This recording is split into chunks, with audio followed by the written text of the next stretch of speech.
commission meeting for 9 September. We usually start out with our first meetings, our regular meetings with the Pledge of Allegiance. It's on the agenda for the working meeting, so I think we'll stand up and we'll say the Pledge of Allegiance. Pledge allegiance to the flag of the United States of America and to the republic for which it stands, one nation, under God, indivisible, with liberty and justice for all.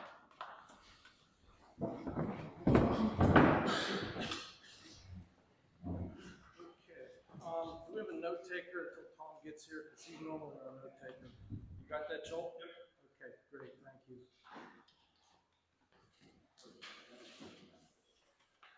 So usually on our agendas, what we do is we open up the meeting for public comments. You comment on the agenda or anything that you think we should be looking at either today, tonight, or in the future. And then at the end of the meeting, we close it out with another public comment period where you comment on anything we talked about at the meeting. We just try to reduce or just discourage discussions during the meeting when we're trying to talk. So does anybody have any opening comments? Hi, I just have a question. I have a question about the zoning district changes that are in the future zoning map for the comprehensive plan. Is there any idea of when those will actually be implemented or changed? Well, we haven't even discussed, we haven't even begun that discussion yet. The comprehensive plan is just a roadmap, Right. per se, of what the comprehensive plan committee thought the township would look like in about 10 years or so. So it may not even be exactly what's in that comprehensive plan. Okay. But right now, the plan commission is reviewing the subdivision ordinance and plan of residential development part of the zoning ordinance. Right. So it's going to be 8 months. It's definitely months in the future when we start talking about that. And Okay. what materializes from it is still up in the air. Okay. Yeah, I wanted to get an idea if there was a. Thank you. Any other opening public comments? Yes, is this a workshop or is this a special meeting? This is a working meeting, workshop meeting. It's not a, You're not gonna vote tonight? No. No votes, nothing sending up to the supervisors anyway? correct. No votes. Okay. Because if you did take a vote, that would be a violation of the Sunshine Act. Okay. And I appreciate your input. I want you to keep us in line because I'm new to this and I don't want to make any mistakes. But no, this is an informational meeting. The Wrigley property is going to just present the plan, but we have no vote or anything like that. Okay, then you'd be fine. If not, that's all. As a side comment on that, could we have our agendas labeled workshop versus non-workshop? Because that would help, because I get a little confused as to which one's which. Because your workshop are usually the tables are together as compared to like a panel. I agree. Today, because we have this informational meeting, got set up like this. Was this advertised as an informational meeting in a paper, Butler Eagle? It's on the website. I said Butler Eagle on the website. The workshop meetings they're advertised, we advertise them at the beginning of the year. But It's an advertisation meeting. This is different because you're looking at cumulative amendment application. That's different than just the workshop. And it should be advertised in the Butler Eagle. We're only reviewing it, we're not voting on it. Yeah, there's no. You have to inform the public that you're doing this, just on the webpage. That's why it should have been in the Butler Eagle. I disagree. The meetings are second Tuesday of each month is a workshop. Correct. The last Tuesday is You can do whatever every you want. single month. Correct. You can have this meeting at the end of the month, on that Tuesday, vote and do whatever you want. Because it's advertised at the beginning of the year as a workshop, not an informational type of meeting. It's a workshop. So it is a working meeting on the agenda, which is on the website. We do list the Wrigley presentation.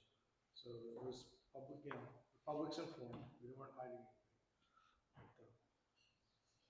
But, okay. Again, thanks for your input. appreciate it, and keeping us straight. Oh, I will. No doubt there. Tony? Tony Leo, 129 American School Road. I see regularly 19 LLC is here. Did they submit a new application, or is it the old application? I believe it's a new one. It's not in No, there. no, it's the original application. It was remanded by the court to go through the process again. So there's no new application filed. It's the original application. All right, I spoke too soon. I guess I just don't understand that process. I haven't been involved with it, so. John, do you want to kind of explain what happened so that we're all aware of? Well, there was an appeal filed from the Board of Supervisors, original decision on this case. And as a part of the appeal, the court, at the party's direction, ordered what's called a remand, which basically is to go back through the process, bring it back to the Board of Supervisors for basically a rehearing on the issue. And is that scheduled yet? Do you know? Well, the remand has already been done. Mhm. Board of Supervisors, I believe, are scheduled for public hearing. At the next meeting? October. It was announced the last meeting, Mhm. at last Board of Supervisors. So that's the process. Interesting. And tonight, it's here just for a presentation for our awareness? Yes, We don't vote on it. correct. But then let me ask another question, so that it's straight. Does that mean at our next meeting, we are voting on this as a recommendation to the supervisors? At your next, At our next planning commission meeting? yes, Okay. and that was the question that was raised, and we're obviously gonna advertise that, Okay. as Steve said, so. It'll be on the agenda for the next planning commission. Okay. Tony has another. Go ahead, Tony. I think at the last Board of Supervisors meeting, we were told that the administrative building that was proposed to be built at Forest Springs Park cost $7 million. That's $1,116,000 per 1,000 square feet. Does that make sense? I just talking about. You know, And it's really not in our oh, it purview should be. anyway. It should be. I mean, you're the planning commission. Okay, I have a few questions. Was the planning commission contacted about the purchase of the 600 area highway property? Again, I don't think that's within our. We have 4 engineers, a real estate agent, and a real estate developer. Why don't you contact them? Has the planning commission asked for asked to do any work or any advice on the 600 area highway property? No. Okay. And quite frankly, it's beyond the jurisdiction of the planning commission to consider Well, we purchase have of real estate. 4 engineers. Well, I real estate understand the developer, background and of a the real estate agent. decision, but it's not the jurisdiction of the planning commission. But it's something that should have been tapped into for knowledge and experience. So is this, if we purchase that property over there, is there gonna be a site plan for that? Is there gonna be a plan development? You're gonna have to do traffic studies, stormwater studies. Again, that's not before the planning commission right now. There's no plan. When does that become your responsibility then? Well, if there is a plan, then it will be taken up by the planning commission. I'll ask you a So question. premature Doesn't matter. at this point. We're going from 1 septic system here to 2 septic systems on 600 Perry Highway.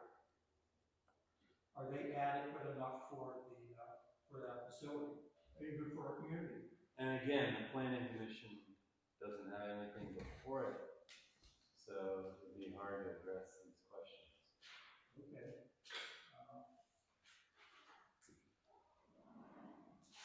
township actively pursuing, construction of a sewage line coming up Scholars Run?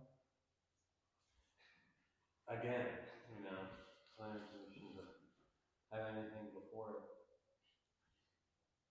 Is the Four Springs Administration Building being scrapped?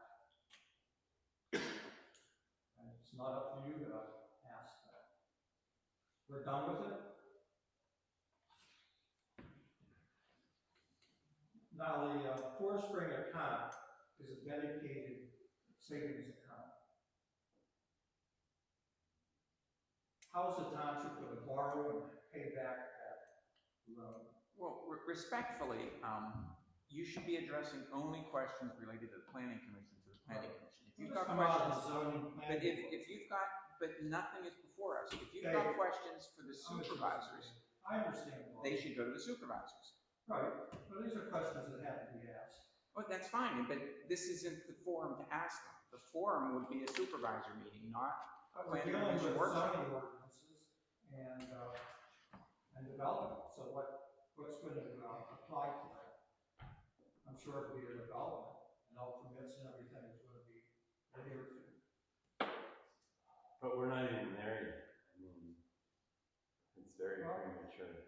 I brought it up so in case you get it.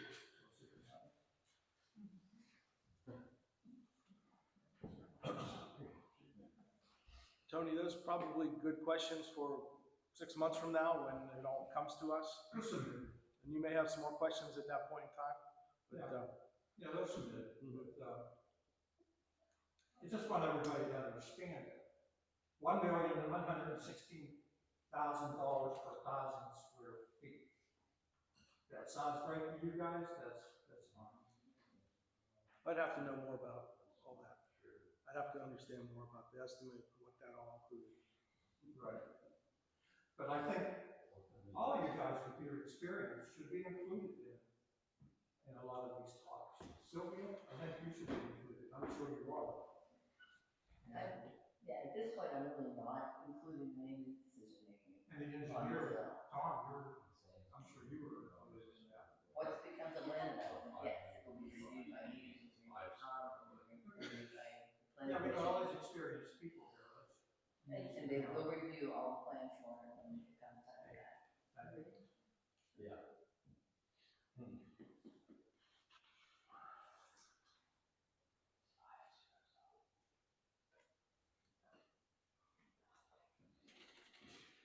Anything else, Tony? Oh, no, that's it. Okay. Did you have a good weekend? Yeah, thank you. Okay, very good. Any other public comments? Okay, take that as a no.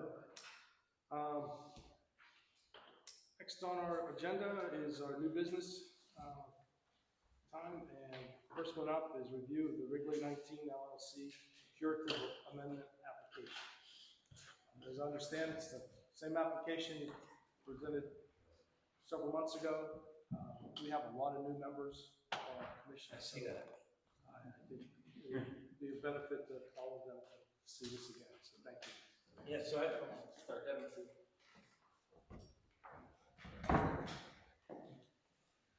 So, I appreciate you got a lot of new members, so for the members that were here before, it's probably gonna sound a little familiar. For the people that weren't here before, we got it for the first time. So, the Wrigley 19 property is a piece of property just down the road here on Route 19. It's a site that is currently undeveloped. The owner of the property and a equitable owner who has a sales agreement to purchase the property filed a curative amendment earlier this year.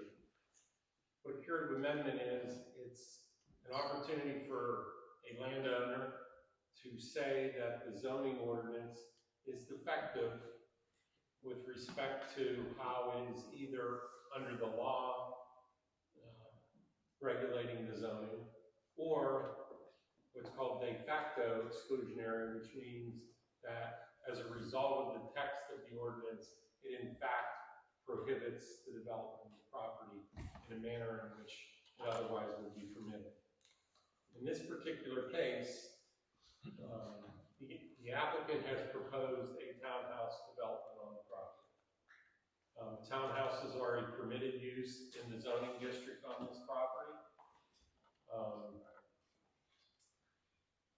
The basis for the curative amendment is a couple of things which I'll get into in a minute. But first off, let me explain the curative amendment process. Once the developer initiates the curative amendment process, the governing body ultimately has to hold a public hearing and has to make a decision, first and foremost, on is in fact the ordinance defective. That's the first part of the test. Is it defective? If they find it's defective, then there are two options. Option is to accept the curative amendment proposed by the developer, or to adopt a curative amendment that they choose to adopt. So two parts to this thing. First part is it defective? Second part, if it's defective, what is the cure? So what are the defects that are alleged with respect to this particular piece of property? The first one is the minimum lot size. The ordinance imposes a 20,000 square foot minimum lot size for townhouses. 20,000 square feet for a townhouse. If you take a typical townhouse, so let's say we had 4 units in a row and a townhouse lot was 20 feet wide. That would mean the lot would have to be 1,000 feet deep to get to a 20,000 square foot lot. If the lot were a little wider townhouse lot, like 24 feet, it would require an 833 foot deep lot.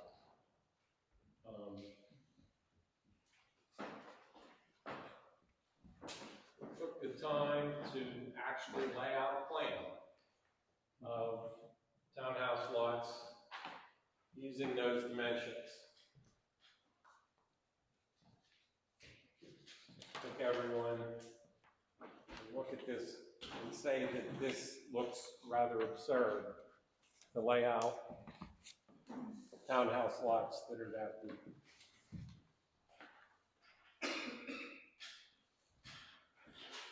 In addition, it would be a very uneconomical plan both for the developer and more importantly for the township long term, because you'd have a limited number of units. Still have to maintain roads, storm sewers, and the like. And so therefore it wouldn't be a very efficient development. So the first defect that we've alleged is that the minimum lot size of 20,000 square feet is not a reasonable standard for townhouses. The second defect that we've alleged is the side yard setbacks. The side yard setbacks are 15 feet in the ordinance. The problem is, in a townhouse building, you have party walls. Because of the party wall, there cannot be a setback. It has to be 0 feet, because you've got a party wall. So I can't set those two units 15 feet apart on each side, would make them 30 feet apart. They'd no longer be townhouses. So it's impossible on the interior units to have a 15-foot setback, and we've alleged that that's a defect in the ordinance. The last one is the front yard setback. Front yard setback is 40 feet, and we've alleged that the 40 feet setback is excessive for townhomes.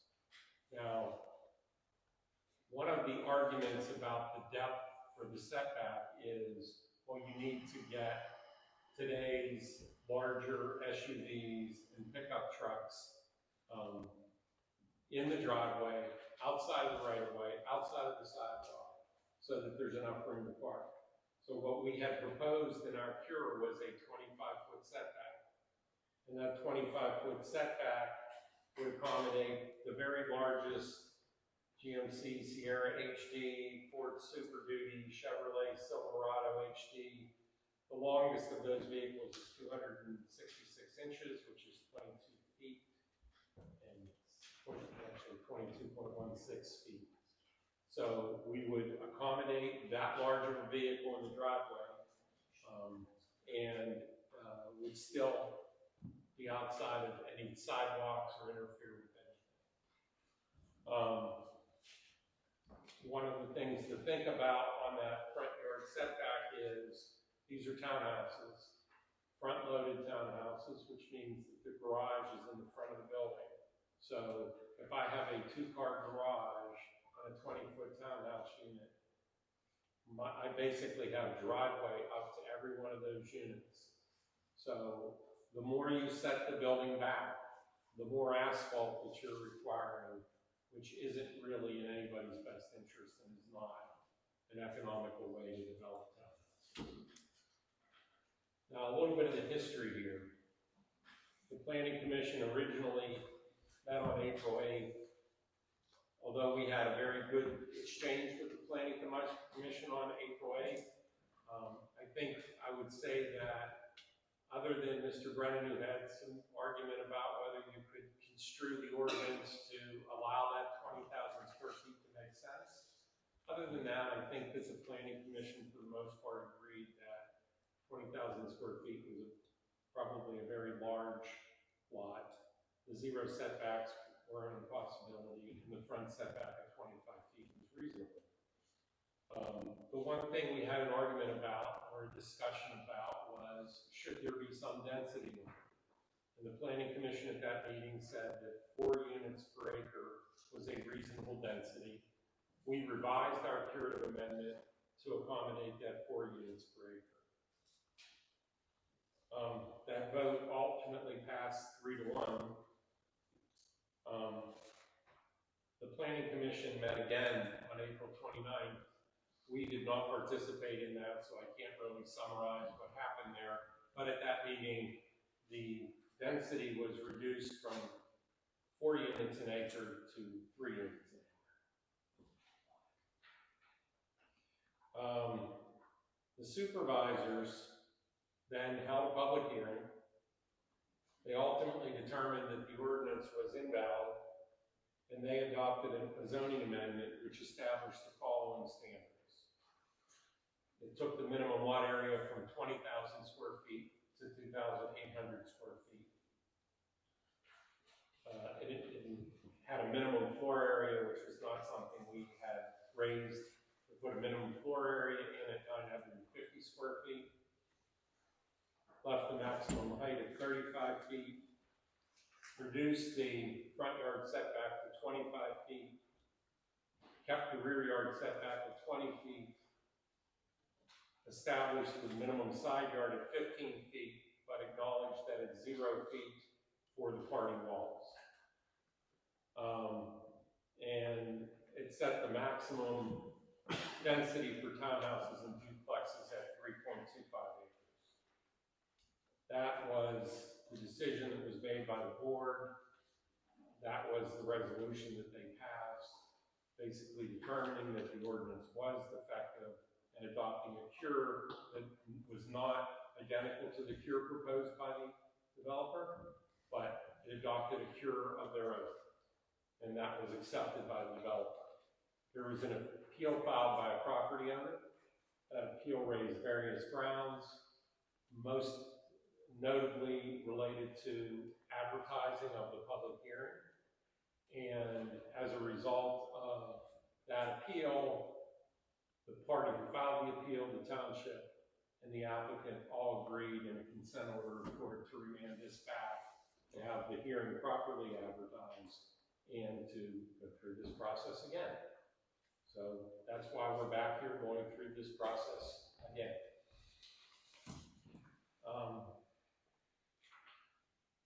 A little bit of additional background. So this property previously had 2 approvals on it. Neither approval proceeded to development, but they're somewhat instructive historically on the property.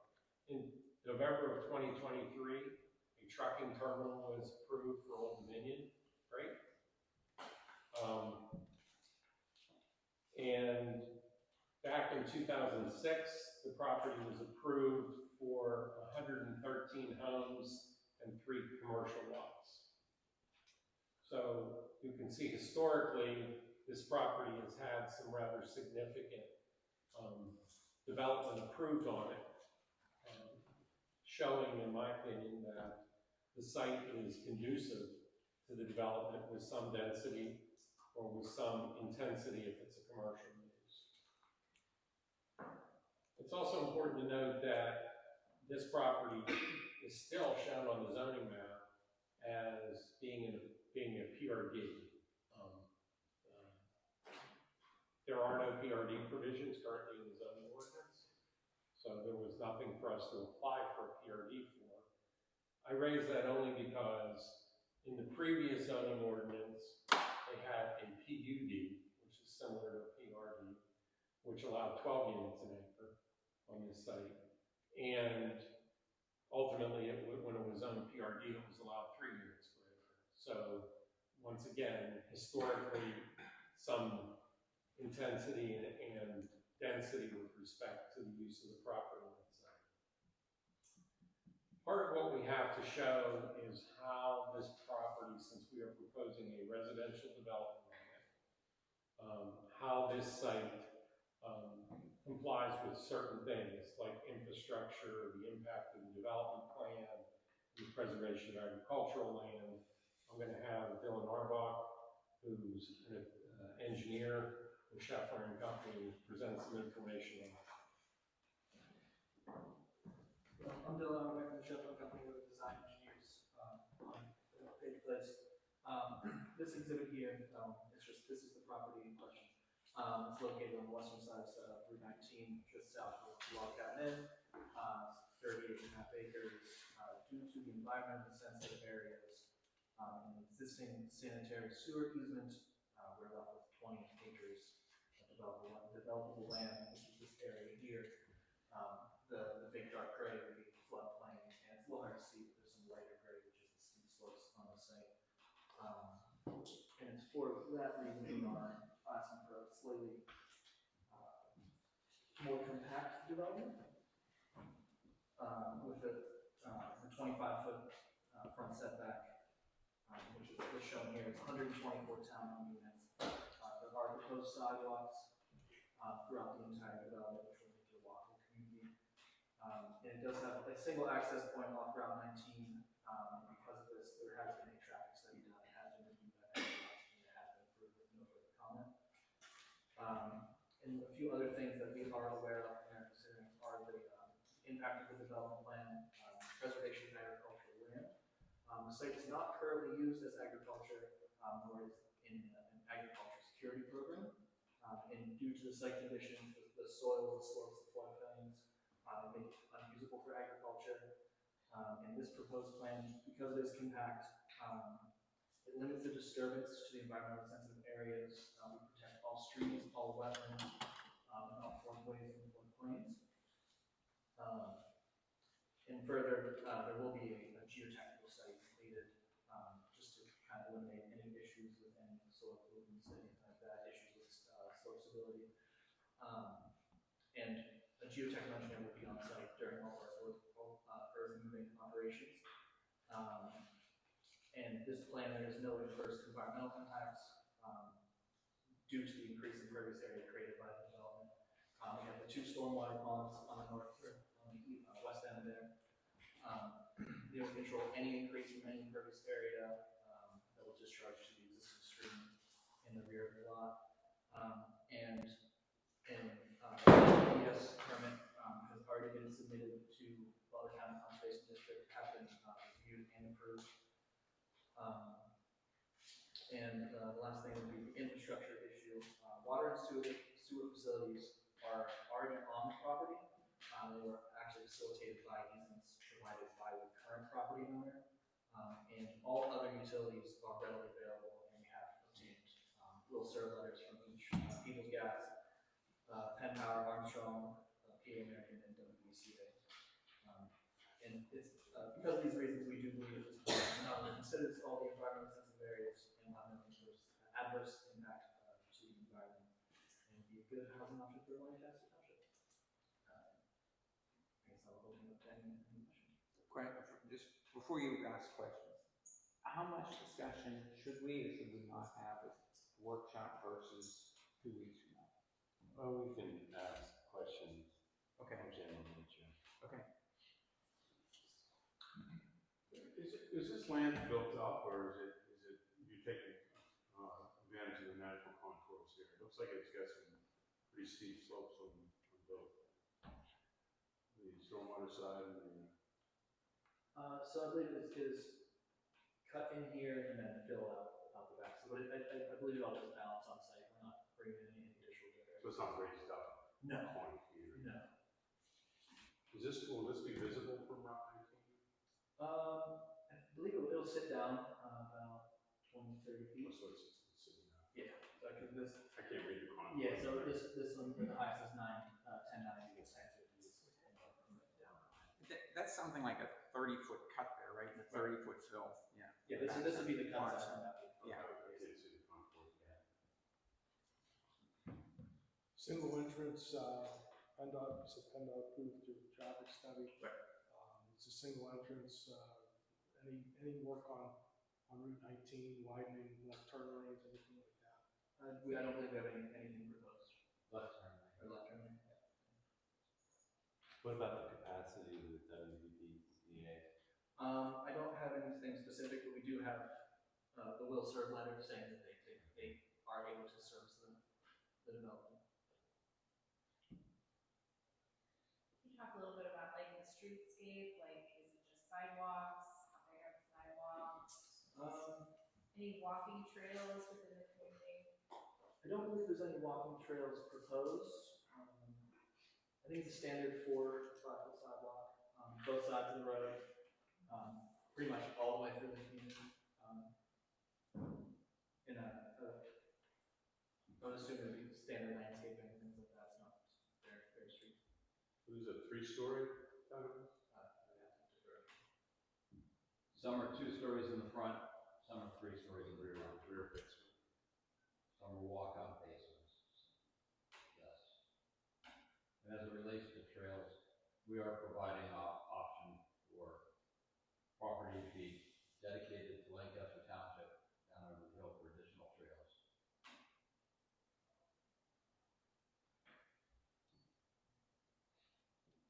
Few comments, and I'll hit some of the same points again as I did last time, just because we're going through the motions again. With respect to the 20,000, these are going to address your questions, not so much the development itself. The curative amendment side of the equation. With respect to the 20,000 square foot, the comment that I made at the previous meeting was that if this were done as a non-fee simple, if it were done as a condo community, 20,000 square foot would equate to basically a half acre per unit, which would limit your density in that, I think it's 30 some acres, so it would limit you to 75-ish kind of number instead. And that was where I was talking about the 20,000 is not a unreasonable constraint. It's not a restrictive constraint. Yes, it limits you more than what, and I'm not saying, I'm not against the development.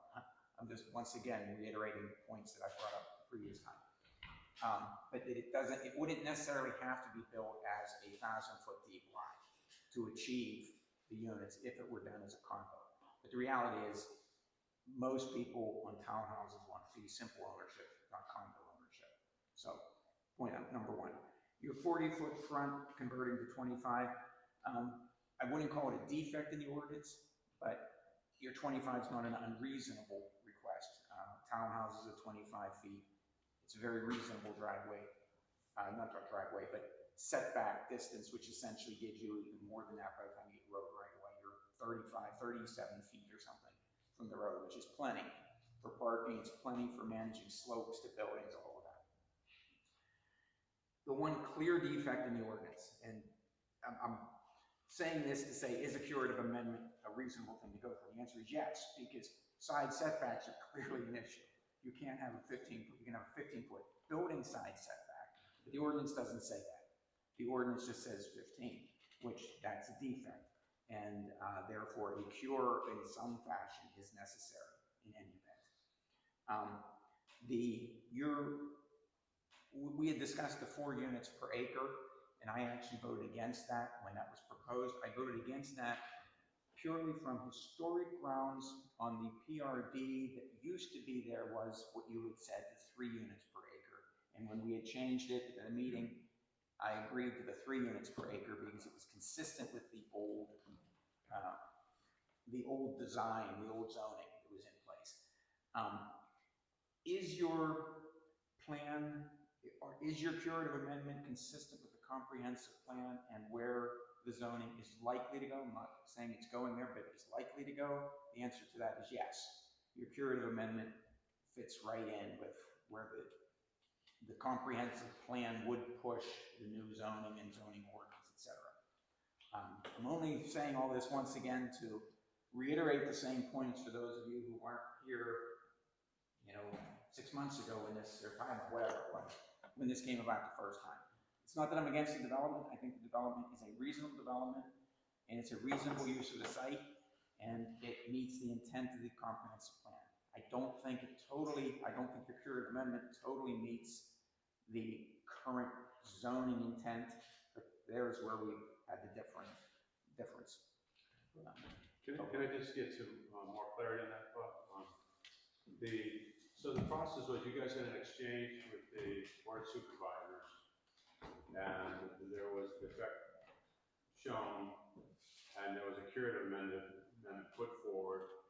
You discussed that, you agreed to that, and then an independent person, not part of the transaction, filed suit for no public comment period or whatever the fact was, and you have to bring it back to the whole process again. Correct. Is there anything that's going to change from what was agreed to with the supervisors? What is the substantial, any significant changes to what was already agreed to, kind of in concept, before it was challenged by a landowner? Well, I don't want to speak for the supervisors, because since it's remanded back for, we'll call it a do-over. But from your perspective? No, there's nothing changing from our perspective. Nothing changing from our perspective. The supervisors will have their public hearing pursuant to the public notice. I'm not speaking for them. That's right. And after that hearing, they will have to make a decision again about whether to determine whether it's effective, whether you should adopt our cure or adopt the cure that they ultimately adopted, or some other cure. So this plan that we see now is the same plan that was already in place in the early discussion. So there's no significant re-engineering or remanufacturing of anything. No. It kind of simplifies my brain a little bit. And just for confirmation that what you're proposing meets the supervisors, let's just call it draft or The curative amendment the amendment that they drafted, They draft. it meets what they. Correct. But remember too, the supervisors have changed since then too. Right. So there is a change in the supervisory board. Sure. So we couldn't speak for what they will or won't do. Even if it were the same board, Right. couldn't speak for it. Right. Yeah, just want independent judgment. Can I clarify something real quick? The application that they submitted asks for 4 units per acre. The supervisors at their meeting approved 3.25, just so everybody's clear. The planning commission approved 3. Right. Yep. Or I'm sorry, didn't approve, recommended. If I could just address a couple more points here, sort of telling on what Mr. Brennan said about the comprehensive plan. A couple things in your comprehensive plan are important here. One is that it encourages a range of housing opportunities. Currently, there's no townhouses either under construction or planned in Lancaster Township, which if you drive around western Pennsylvania, townhouses are a significant portion of the new housing stock that's being constructed. So why is it that there aren't any townhouses being built in Lancaster Township?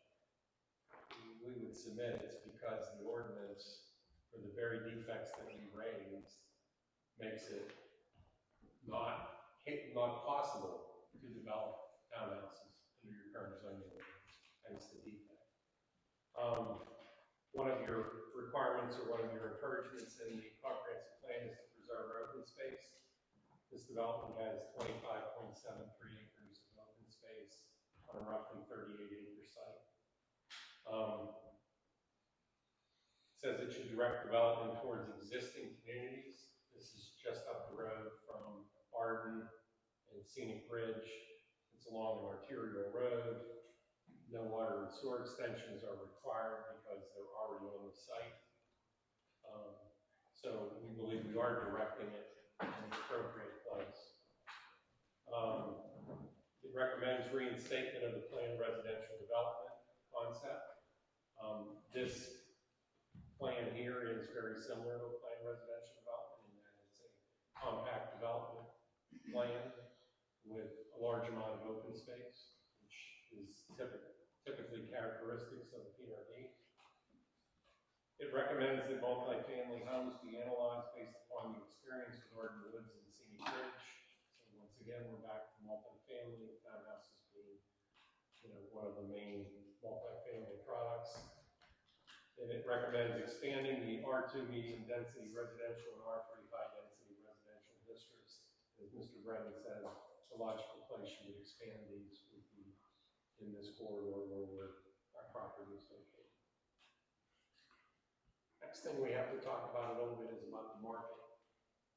Mr. Shell, how's this tie into the marketplace that is out there today? Scenic Ridge and Arden absorbed very quickly, showing the need for in the township for new housing products. Arden sold out in 2020. They sold 80 lots. In 2023, they sold 80 lots, and in 2024, they sold 62 lots.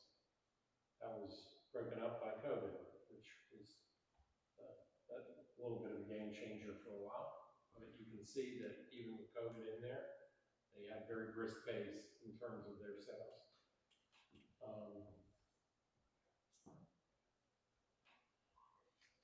Although I may get an argument from some people, including one of the supervisors, I would submit that townhouses are a very common starter home for people.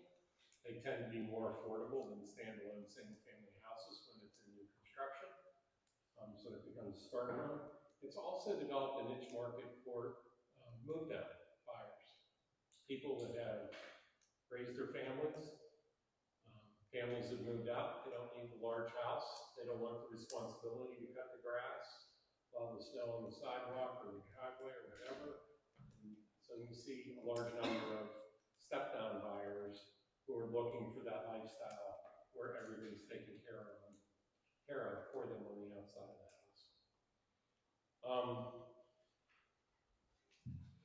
Final bit of evidence maybe of the effect of the ordinance and why it is the effect of exclusionary is since the PRD provision was removed in 2016 and you've been subject to just a standalone fee simple townhouse development, there have been exactly 0 plans submitted and 0 townhomes constructed in accordance with the new plan. I'm not sure there can be any better evidence than the fact that this ordinance does not allow this to happen. Because in a marketplace that is very vibrant and seeing a lot of development, nothing in this area. So, in conclusion, I'd say we think that the ordinance has 3 defects. With all due respect to Mr. Brennan, I appreciate the argument.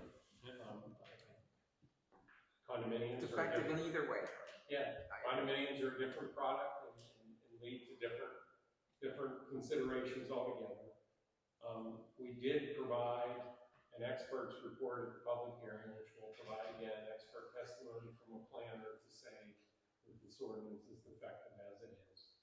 And I think the facts of no activity for 9 years shows that this ordinance isn't working, it's got a defect. So we've submitted a plan with a cure. It will ultimately be up to this board to make a recommendation whether they accept our cure, whether they recommend the cure that the supervisors ultimately adopted, or recommend something else. You know, one of the opinions of our expert was the 4 units an acre we were proposing as a density for townhouses was not high enough and inconsistent with any of the communities around in terms of the densities that they allow for townhouses. So I'll be glad to answer any questions, but that's what I have to say tonight. Don, in support of your density argument, I would agree. I see most townships in an R2 and R3 scenario at 8 and 12, not at 4. Right. It's just, it's not what's there now. That's Even in the most restrictive around, you'll see them at 6. But you're correct. I mean, you don't have to go far, as I know, Old Jackson, you know, they're there. What's your, just curious, what's your timeline for development, assuming that you eventually get approved, you know? If the curative amendment had succeeded in the spring, we had already submitted land development plans, which are under review. We would have expected to have approvals. As we said, we've got our highway occupancy permit, we've got our NPDS permit. We would have hoped to have been under construction by this point in time. Given the time of year when this decision will come down, I think it would be a spring project. You see this as a 2 to 3 year window of development potential? 121 townhomes, the builder's takedown requirement is 40 a year. 124, yeah. 124, but you get the idea. 3 years.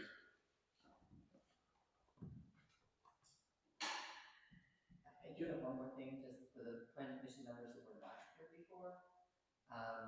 There was an application to the zoning hearing board to make the front setback 20 feet. They did deny that application. That's the only thing in front of them. They couldn't say it has to be, it can be 25. That was the only thing in front of them, whether it can be 20 feet or not.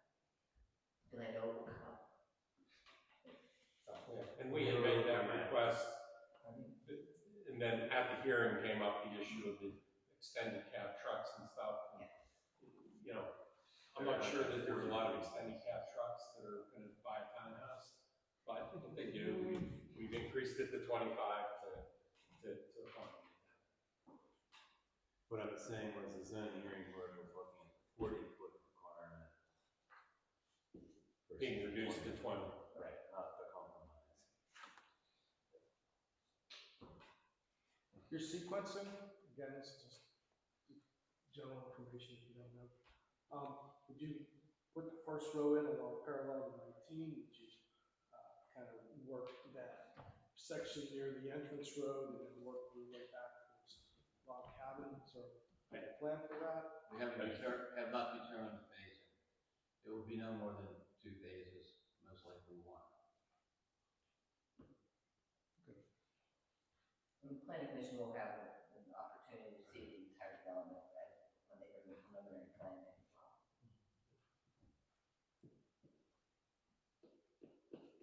Okay. Any other questions? Thank you for your time. Tony, you want to ask? Will there be any visitor parking in your community? Yes. Anything else? All right, well, thank you folks for coming in and talking with us. Thank you. And just so that I'm clear, because last time I wasn't clear on it. So on the 30th, when you have your next meeting, that's when you will discuss and decide this. A recommendation. A recommendation, right? Yeah. Decision, I mean a recommendation.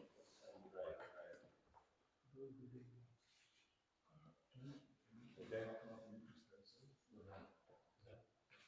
All right, thank you. We're gonna move on to old business. Thank you. Thank you. Thank you. Take care.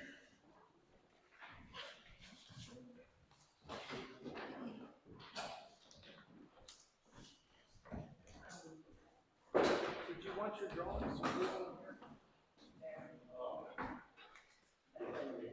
Copy of this subdivision.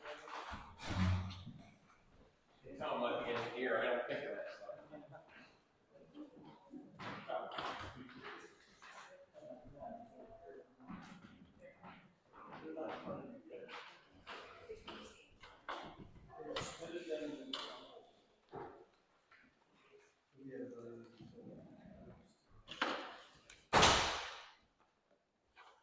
And they will, full set right now.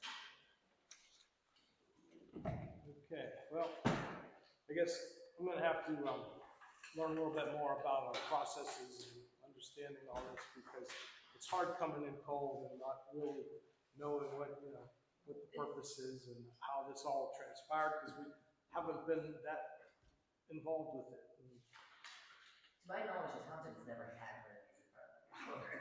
So it was kind of a learning process for everybody, honestly. And there are so many different, we have, our ordinance is different than the MPC, and it actually gives us less time than the MPC does. So all of those things, when we get to the zoning ordinance, we need to make sure that we are have the same thing as the MPC does. Okay, and But so, yeah, I understand it's very confusing. so they're gonna be in front of the Board of Supervisors on the 20th, is that correct? There'll be a hearing on the And a 20th. hearing, and they'll just re-present what they presented before Yes. and make They the go through argument, everything all over. make the arguments about the curative amendment. Hearing will be an official hearing with court reporter and the whole bit. Yes. Standard. And I was at the Yeah, last you did the one. last one, yeah. Then, the supervisors make a decision whether they stick with their original proposed changes or they may change them again, it's within their prerogative. Then Wrigley comes back to the planning commission, and let's say they approved everything, they come back for a final review. No, they'll actually come back with a preliminary plan for their subdivision. This is just, This is the amendment, that's it. it's just an amendment so that This is zoning. it's a zoning amendment, so they will come back with a complete plan with all the same thing we always get on a, a preliminary plan with all the roads, everything. In all the theory, contours, everything, exactly what it's going to look like. And in theory, they can come back with a totally different plan, not even townhouses, because they haven't presented a plan yet. All this is curative amendment, that's it. So they have not changed anything from their original application. So the Board of Supervisors on the 20th is only going to either keep their curative amendment proposals the same, or they may change them. Based on that, We're change it totally. Based on that, this developer goes home and either has to redesign this whole project or comes back with the same one or makes some kind of variation. Yeah, they have submitted a plan, so we do, and it looked exactly the way they just shared with you, so Present that to us. they had a lot of detail. We'll have a chance to look at the whole thing. Absolutely. So you said they have submitted a plan? Yes. So is that on our next agenda? They tabled it because if we reviewed it, the recommendation would be to deny it because you don't have the zoning aspect taken care of. So Okay. because of that, they tabled it until after the curative amendment is there. They have tabled it officially so that we don't have a clock issue. Okay. I didn't. Yep. So what's the next thing that we would use in regards to The next planning commission meeting, Yeah. you'll be able to discuss it and decide on what you want to recommend to the board of supervisors. Then it goes to the Board of Supervisors and we would make a recommendation and then the Board of Supervisors would either approve it or disagree. But so the public hearing for the curative amendment is gonna be, they'll have another public hearing before they approve it?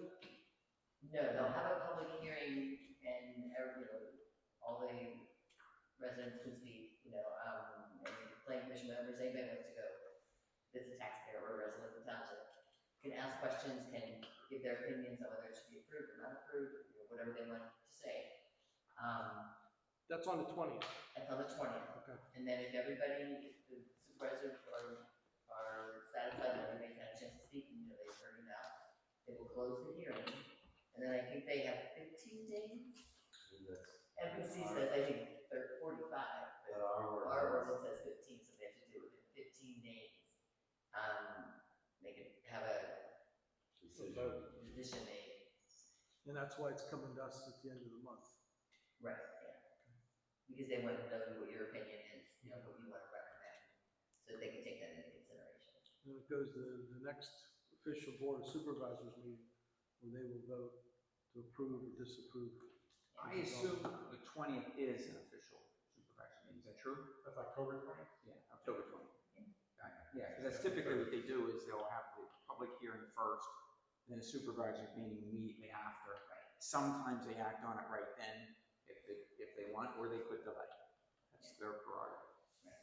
And they can even continue the hearing, if they don't feel like they've had enough public input, or they can continue the hearing to another date. And that will not. Then there's the quirk of, if they decide to do a hearing amendment, they need to advertise for a hearing amendment, the next ordinance. Yeah, that's only one, I think from what I got, the NPC is only one time. 7 days before they actually adopt it. Sylvia, I thought the next issue, or the supervisor meeting was September 22nd. It is. Okay. Oh, okay, so this is a separate. So they're gonna have this before the meeting, that's the, 15th was changed to the 22nd.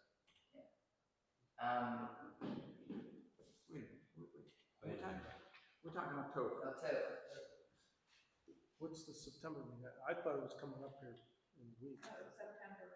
Yeah, but it's the October meeting. Yeah, October meeting. That's, The October meeting's on the 20th. okay. That's the hearing. That's when the hearing is, The public hearing is in October. Yeah. October 20th. October 20th. So then why are they coming back to us at the end of the month? Because We You couldn't need get, to make a recommendation prior to the hearing. Okay, but I thought the hearing was to go back through the curative amendment. the hearing is on the curative amendment, for the public to voice their concerns on the curative amendment. they're gonna have their expert, and, it's gonna be a much more formal presentation than we had tonight. Yeah, it's the same thing, Sworn in and all it's that. the same process we did last time, we're just gonna. I guess my dates I'm getting confused with the dates. So nothing else happens in September with the exception of them coming back at the end to our next planning commission meeting and re-presenting their full plan. I don't think they're. I don't think they're gonna present at the next planning commission. We simply Yeah.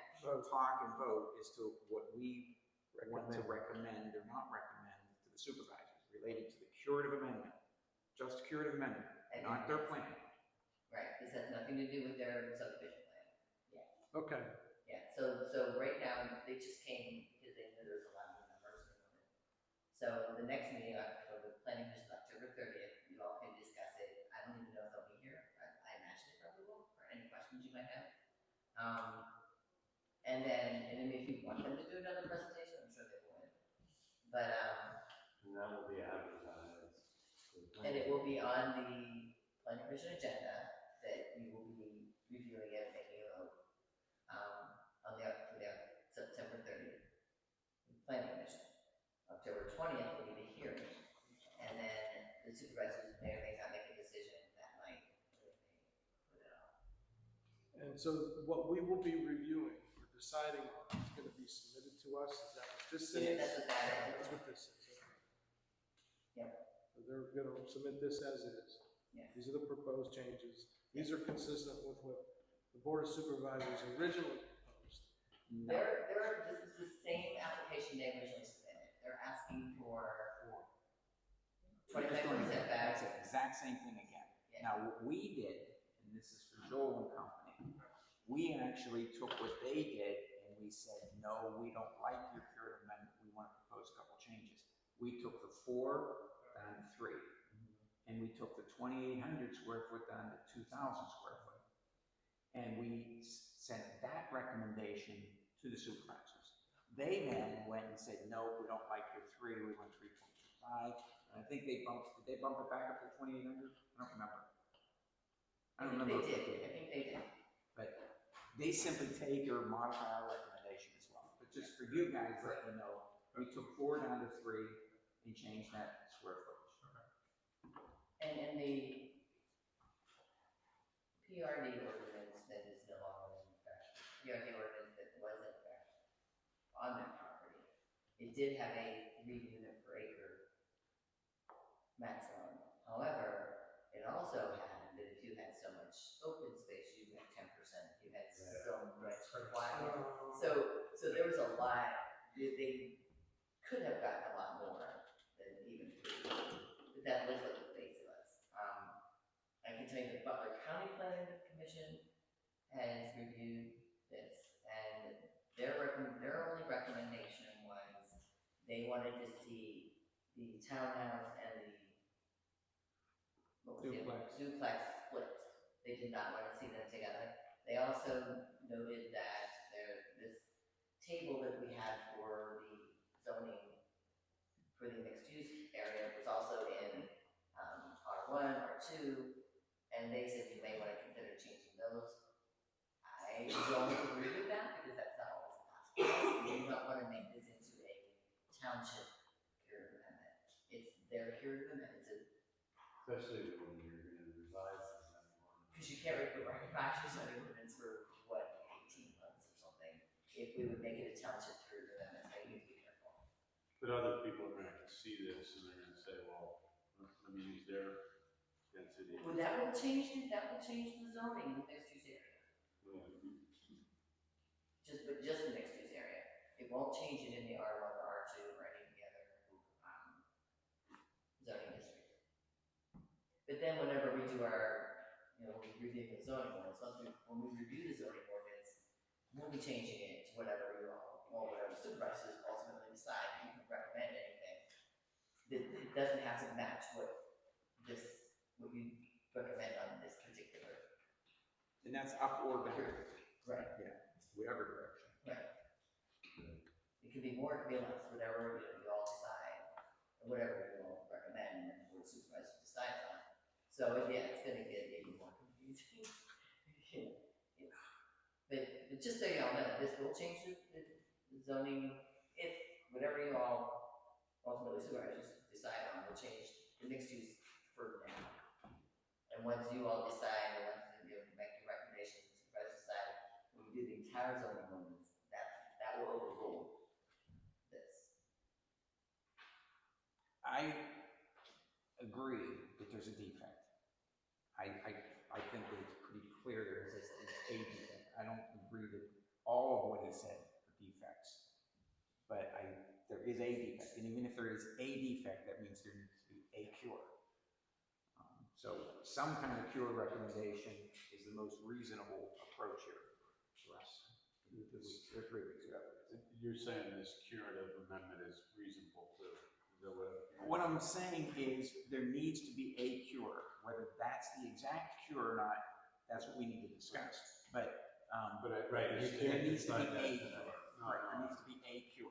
I'm just curious of your perspective on it today. Well, yeah, my perspective is there is a defect, at minimum a, maybe more than one, and that therefore, since there's at least one, there has to be a cure recommended by this board.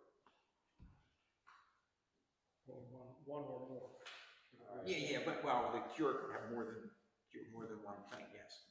When you're thinking about the cure that you're speaking of, that's definitive, is the 15-foot.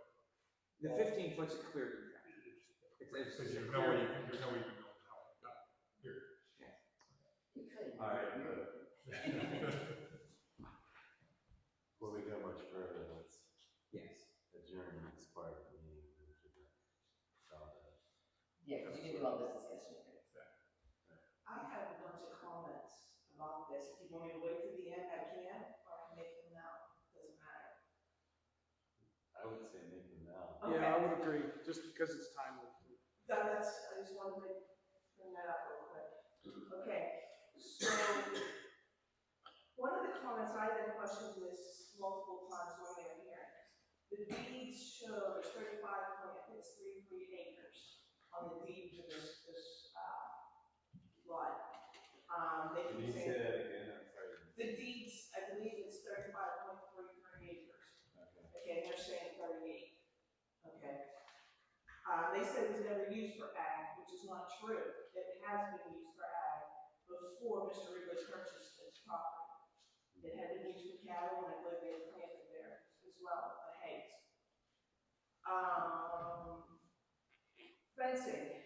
When you guys approved when the Old Dominion was approved, there was fencing there to keep the deer from jumping from 19 down onto the property. Well, this is gonna be sitting down low as well, just like Old Dominion was. So what are you gonna do on the deer and the bear? You know, my brother killed a bear down at 19 last week, or 2 weeks ago. They're everywhere down through there, always have been. So it's just something, you know, you got wildlife you're thinking about. But Connie, most of these comments are related to this subdivision plan, which we don't have yet. Right. This is about But this is pure. just some things to think back, you know, think about.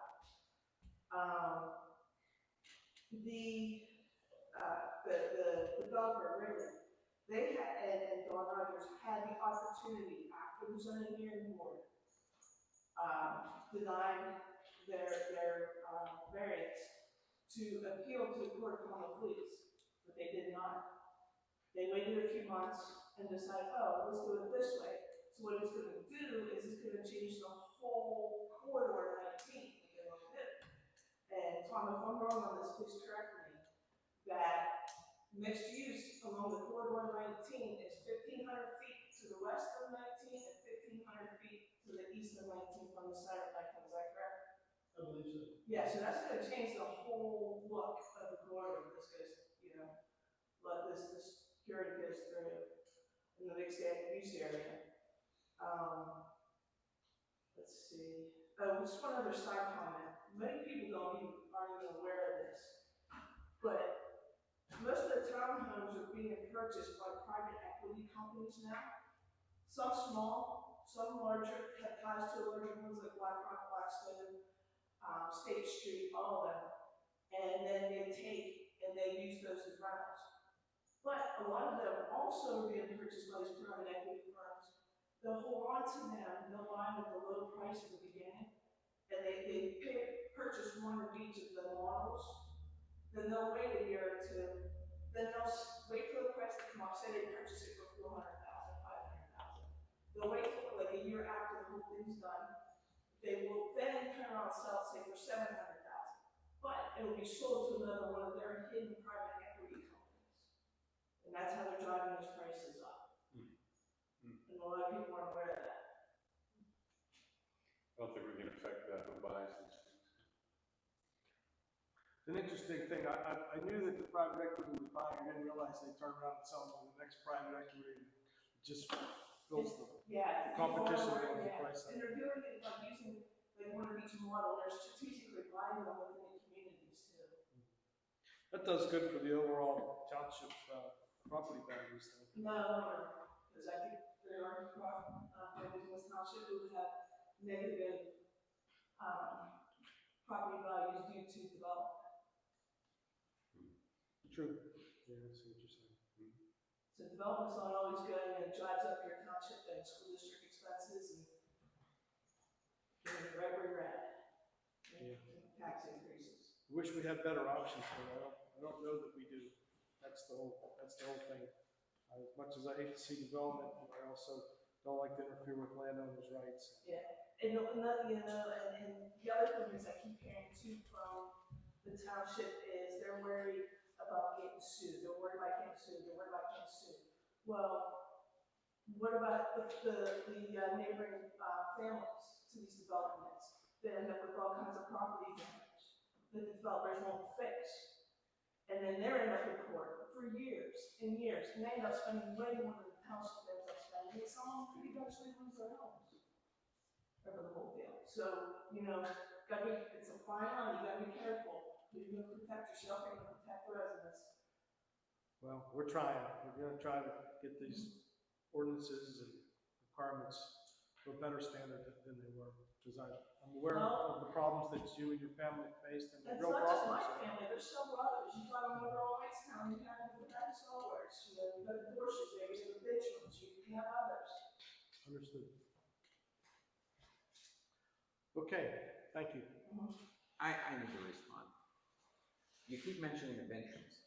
That's the first time I said the Ditchmans. No, you said it at the last meeting. No, I said the Dorsey's the last time. Well, you mentioned Benjamins as well, because I'm very keen on hearing the word Benjamins, because my property is what flows into Benjamins. I personally inspected the outfall of the Timber Ridge Pond a week and a half ago. There is zero erosion coming off of my property, zero. So, if there's a claim, it's not correct that the Benjamins is being eroded by the Timber Ridge Pond. It's not happening. I don't know the whole details, I just know. What you're doing, Connie, is you're spouting things you do not know. I'm being You're told. spouting, you're being told By things you don't know, families. which, By yes, but families. you know no facts on it. Oh, okay, I'm sorry. You're I'm hearing- sorry, Bob, I'm wrong again. I'm sorry, I offended you. Well, Well, just let it go. Just let it go.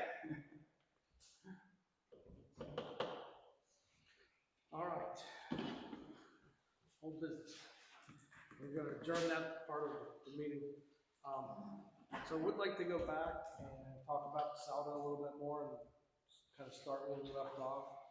Before we do that though, I'd just like to give a report. Matt and I went to the Forward Township Planning Commission meeting a couple weeks ago. Sat in, visitors, and they were going through and finalizing their new land development ordinances. So we saw kind of the sausage making of them putting on the final touches and ultimately getting that ready to go to the supervisors. And I would say I didn't see anything different at their meeting that we're doing here. There wasn't anything. Same engineer. Same engineer.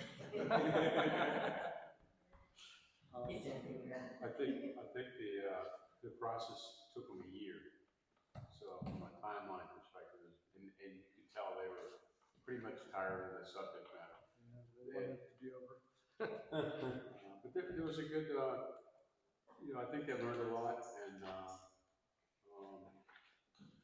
there was a nice interplay between. It looked like it was a supervisor, just one lady was there. It was good interchange between all of the governmental, volunteers, and it was good exchange. Tom, I know, I think maybe one of their supervisors is on the planning commission. Correct. Yeah, the MPC allows you to have one representative, and she elected to be on, and she wanted to be on. I like that. It was kind of Yeah, she had integrated, I guess. different insights, different concerns. Right. And she brought them up. And so instead of it being totally hermetically sealed and nobody knows what happens until you throw that thing over the fence, she's kind of intermediary between them. So I thought that was an interesting concept. We talked about energy too. I don't know if this committee has ever seen alternative energy type proposals, solar or. We've only seen solar on individual homes and properties. The township does have solar, or I guess an energy ordinance. Okay. To protect against, mainly if somebody puts a solar farm in, if there's provisions for removing that farm down the road, that particular property owner isn't stuck that footing. It sounded like that had some natural gas related stuff too. I didn't know if we needed to take a look at our energy policy. The natural gas now is, you have it as a conditional use, which you'll be getting into, but all the other provisions are state provisions. So if somebody wants to do a gas well, they've got to meet all the state requirements, and then you have a conditional use, see if there's any special requirements, there isn't any additional dealings as far as ordinance goes. But your alternative energy is solar. Yeah, I think they were afraid of the big developments coming in. And they are coming in. 1,000 acres. They're out there. That takes a lot of land. Didn't Muddy Creek have one or somebody have one? Muddy Creek has one, I believe there's two others that are working in Muddy Creek. They have no zoning. For wind or solar? For solar. They're, Wind is tough here. yeah, the solars are going up. They also had a secretary at the meeting, did they not? It did. They kind of had an independent person that was taking all the notes, checking things, and making sure everything was correct. I know we keep notes, but it seemed a little bit more official. Is she the official note keeper, or do you still keep notes for them, or is that in your skill? They keep their own notes. Okay. Is that the secretary on the planning commission that keeps the minutes, or the She's the secretary? secretary of the township. Township secretary. And we think that the community, they actually, someone said that we should go visit some folks, and I thought that was a good recommendation. Really appreciate whoever said that. It's good to see other townships operate. So their energy and solar ordinances kind of thing, are they separate ordinances, or are they lumped into something else? They have separate orders, similar to yours. So speaking of the other townships, I do plan to continue going to other ones. Jackson is on October 1st, 7 p.m. Cranberries is on October 6th at 6 p.m. Connoquenessings is on September 17th at 6 p.m. I'll put that in an email for everybody, just to get it on your calendars if you can make it and meet us there. That's great. You know, if not, I'm going to go on my own. I just have a personal interest in doing that. The one I'm most interested in is Connoquenessing, because they're being forced to put in sewage everywhere, whether you need it or not. Not everybody. They're being forced in a corridor of the township. And it's a very limited corridor, but it's very expensive to upgrade. It's a mess. I just, you know, the rumors are probably more than, or less than true, but I had heard that they had to put in the whole township, whether you lived on a farm, 100-acre farm, and you had a perfectly good leach field. No, there's a very limited corridor up along the 68 area Okay. that is required, and it's because of the number of failing septics we have in the township. And that's one of the reasons that you have pushed for here, but let's make sure we don't have failing septics. Because when you do, you get under DEP mandate to do something, it gets ugly real quick. And that's where they're at, because they ignored it, and then all of a sudden DEP mandate comes along, and now they're scrambling with solutions that aren't economically viable. None of them are economically viable. And that's a problem. Yeah, our SEO actually wrote, I think there was a big article in the, Lancaster Johnson newsletter that Joe Vegas, Joe, don't call him, wrote for the newsletter, explaining to people, because we have a lot of people too that move up to the city and they've never had a septic system. They have no idea that they would have to do anything. So, I mean, I know his recommendation is you have them pump every 2 years. And you just need to, people just need to be aware that they are responsible for keeping the septic systems in working order. Because again, And the township should be proactive in this, because if we get under DEP scrutiny like Connoquenessing does, when you've got a very spread out township like this, it's not economically viable to do sewer. The numbers I'm seeing for them are like $60 million kind of deals, and per unit, that's ridiculous. It's $80,000 per unit that's being stored at that number. Wow. That's a ridiculous number. But they can't come up with viable alternatives. So they're struggling. I think our only advantage is we do have WBCA. We are on their board, and we are part of that, I don't know what you call it, we're part of that group. Yeah, like the authority, so. The main thing is make sure that the on-lot stuff continues to function, and we don't have failures.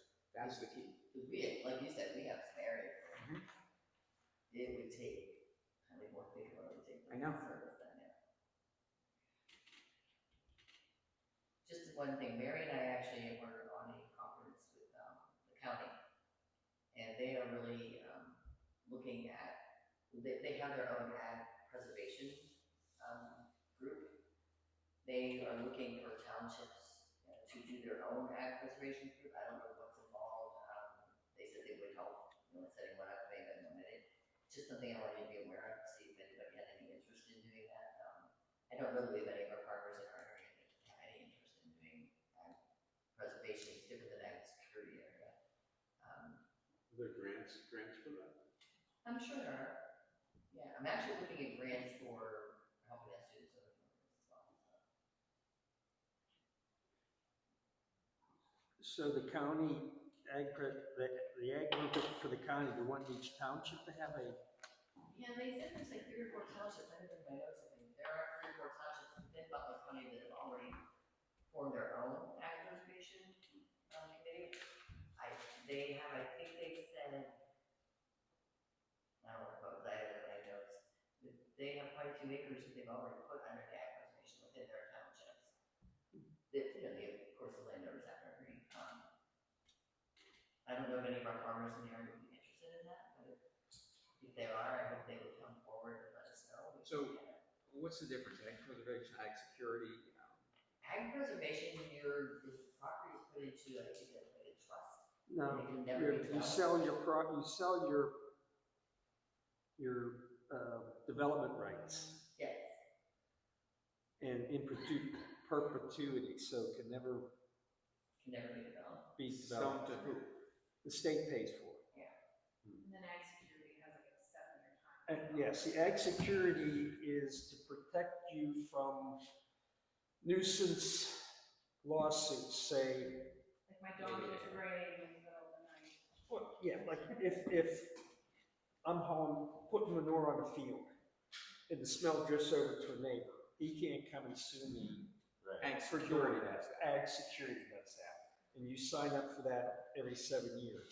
And there is a pretty good chunk of ground in the township, I believe, Oh, yeah. in that. I don't believe there's any ag preservation in the township. Yeah, there's no ag preservation right now. I actually thought, Seegers were. I thought they were too, and I talked to them about it, and they said, no, security, not So preservation. do you have to have a township group that sets this up? No. Or if the township doesn't have it, can you go into preservation? The The county ag does. security committee.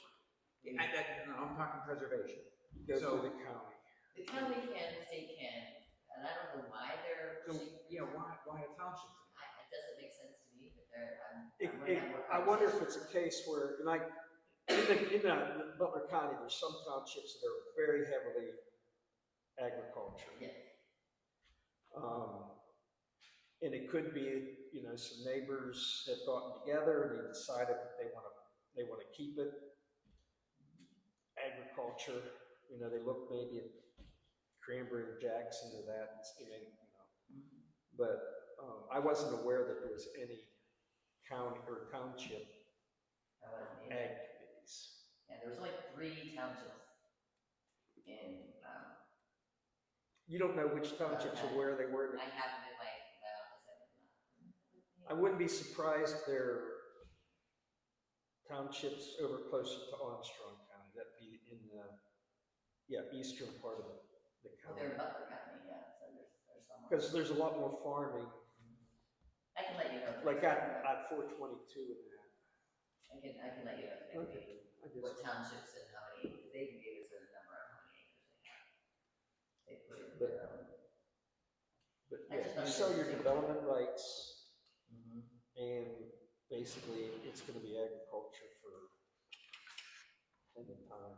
And I'm sure that all I don't know how they determine the value of it. And I'm not against it if a farmer wants to do that, it's his land, it's his property. Yes. I just didn't know if any farmers in the township might be interested. I might just, if there's more people next meeting, I'll have more information, if there's more people, I can always tell people. If you know anybody's interested, let them know. Because even if we don't do it, we can come up with the guy. Okay, well, I'd like to take the next half an hour, I'd like to get us all out of here by 8:30. But I still would like to try and knock down a little bit more of this draft sourdough. For folks out in the audience, I have 2 copies if you want to follow along right here. And, let's see. It's starting on page 38 for this. I had us stop on 37. Yep. Last time we finished up the bottom of 36, so we're starting right at the top. Article 5, improvements, top of page 37. First comment I had on that was that we need to define all. I know we had that discussion previously. some of this. I don't know that we need to rehash that, do we? No, I sent out a revision that had everything. Oh, did you? If you want, I do have copies. If you want to take it, and it's only the first paragraph. Okay. I didn't actually, I must have skipped that email. Sorry. Again, it's only paragraph A.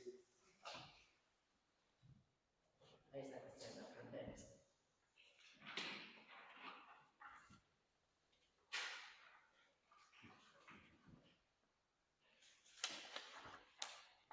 That's the change.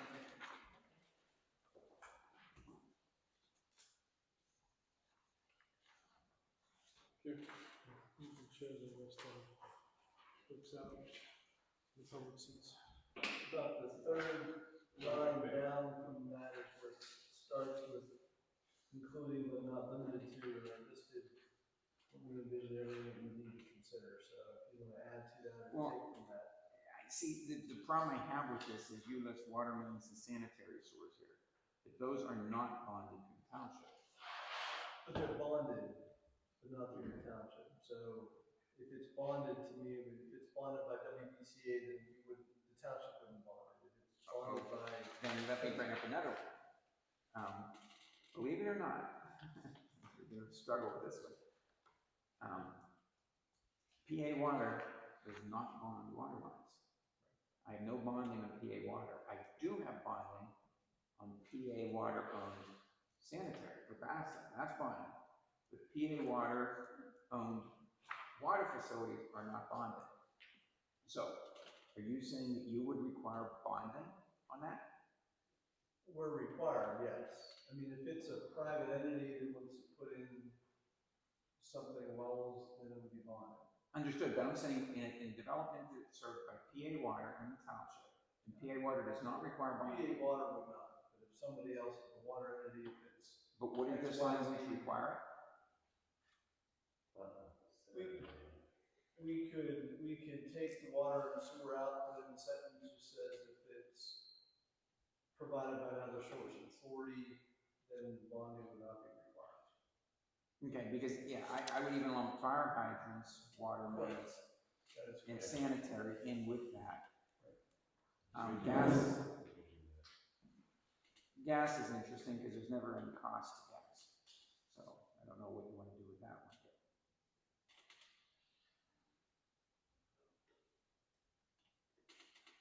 Are we in paragraph A? What's that? Are we in paragraph A? Yes. Paragraph A on, yeah, on the. On what we just got, yes. Debbie, did you get your paper copy? Debbie? Yes. Did you get your paper copy of the subdivision? Yes. Okay. You got this? Yeah, I got that one. Okay, we talked about this.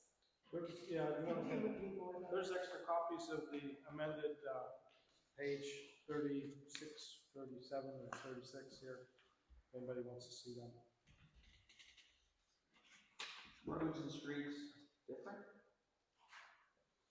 It would be one and the same, but depending on how they're called, I left it as roads and streets. Recreation basins. They were putting it on for some reason, if it's a landscape improvement, to me, it's fishing. Yeah, Garden has, did Garden have fishing ponds? What's that? They have a fishing pond there, or? Yeah. Oh, it's a Oh, yeah, beautiful, yeah. it's a beautiful pond. Yes, it is. It's not good.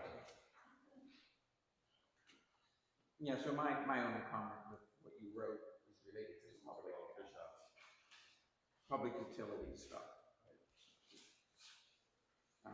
Any other comments on any of that, rest of that page 37? Can I just get clarification on what exactly this means? So what I'm reading here is before they get final plan approval, they have to have all this stuff in, so they have to get their roads in and all their amenities and all their utilities before they. There's two ways of doing it. One, you could theoretically do it all when you're dying and do it all before you record a plan, but that never happens. In reality, the way it happens is you get your final plan approval and you post a bond to guarantee that can be done.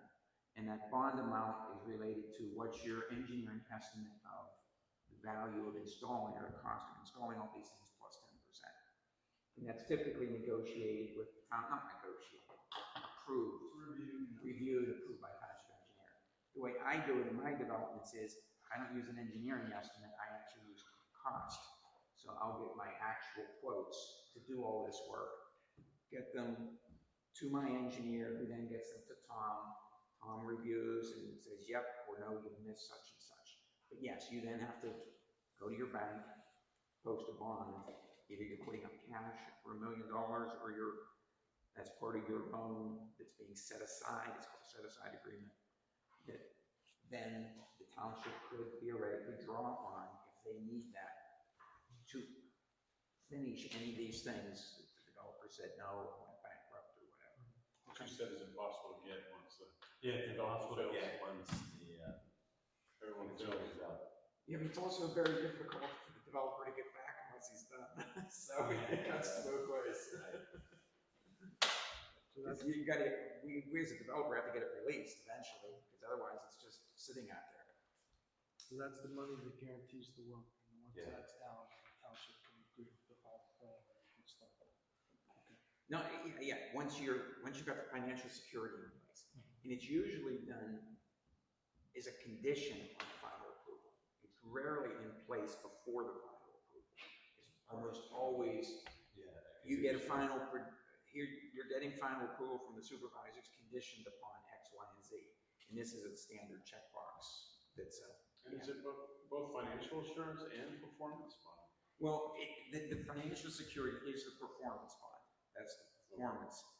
Later, there'll be a maintenance bond, which is separate. But I've actually been through that process in the NPC where the two engineers came through an arbitration. I don't know why. I don't know why. It's a silly argument. It's stupid. Because eventually, the developer gets that money released when he spends it. So if we disagree by $10,000, $20,000, $30,000, it's almost irrelevant. Eventually, we spend what we spend, and we get all of it released when it's all said and done anyway. So I can't imagine being off substantially far between the engineers that it's worth fighting. I just find that strange.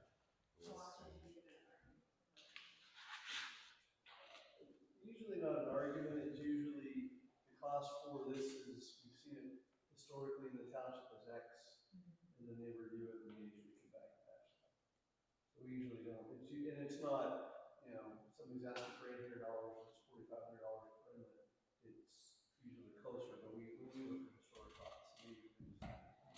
The only issues I've ever seen have been when I have an estimate just missed something, missed 500 feet of pipe, and it wrote it as 50 instead of 500. And then, an engineer catches it, and we review it, and say, good catch, I'd rather fix this. But yeah, never been an argument type of things. Anything else on page 37?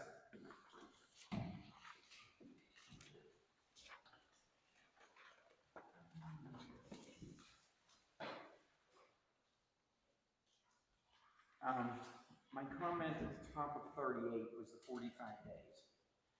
What do other townships do in terms of the length of time? This is in relation to the partial releases. What occurs is when you complete a certain, you're partially complete, it doesn't matter. You can request of the township that they release the money. So, for example, the easiest example would be paving. You pave the streets. You then go to the township and say, I'd like a bond reduction to $200,000 because I paved the streets. Here's my invoices to justify that. I'm just asking, can that number be lower than 45? Because oftentimes what occurs in the real world is a developer needs that money released from the bank so he can actually cut the check to the paving contractor that did work. And they don't want to be hanging out there for 60 days. Correct, it's usually within a couple of weeks. It is. Between when they'll submit it the first week of the month, township meets the third week of the month, so it's usually addressed we've done so. So to me, I would just default to whatever the MPC says. What's the MPC? I don't. I think it says 45 days. I'm looking at my See, AI. what do you do if they submit a bill the day after the meeting?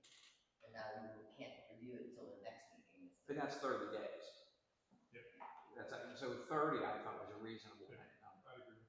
It's just The the time 45 frame. is- Usually is. Engineers in practice have always behaved faster to make it work. But I'm just saying, if we're fixing the wording, can we change that or? What's it say then? The MPC says that the time frame is mandated by the Pennsylvania Municipal Planning Code. In Pennsylvania Township Board has 45 days to review a request for a bond release. During this time, the board is required to have the township engineer certify whether the improvements have been completed according to the approved plan to specs. That's just a summary of the MPC. So we can make it less, we can make it more. You could make it less, I wouldn't. In practice, it's quicker usually. it is, we're not pushing that envelope.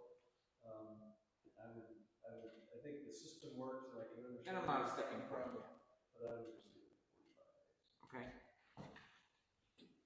I wasn't trying to one up you there, Bob. No, that's perfectly fine. I have no problem leaving it where it is.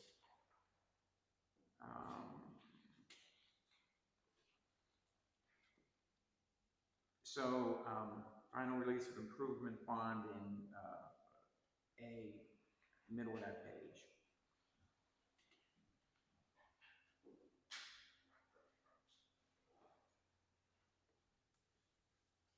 My comment was deleting, It's the same comment. yeah, deleting the sanitary and water lines. It'll be the same, we'll have the same language in there unless private entity for whatever reason, so. So it'll fall back to paragraph A, it won't be bonded unless it's private, and that'll be the same thing, we'll keep the wording the same. Like a small flow treatment plant. kind of thing. No, more like, if somebody came in the, subdivision and said, we're gonna put a package treatment in, Fort, but we're gonna own it. And it's not PUC regulated, it's not WBCA, you want a bond for that, so.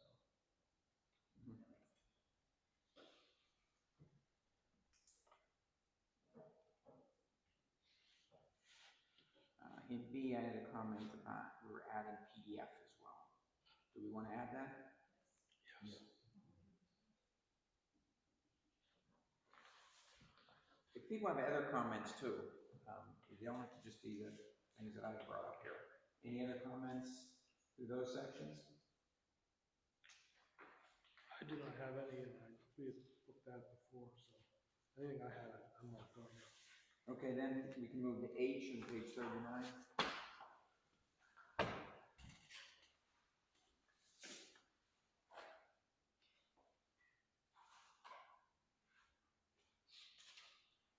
Yeah, the way this is worded, it seems to me that a developer could go and ask for all their performance money back before maintenance is actually in place.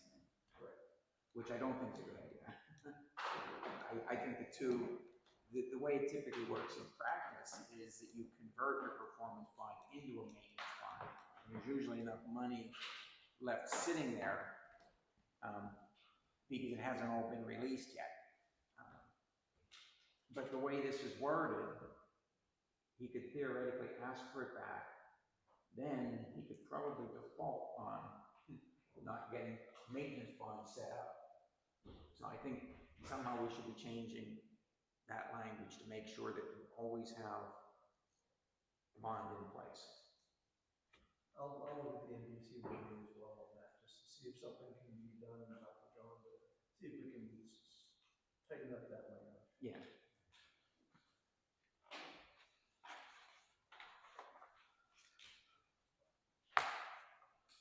You know, we still on 39?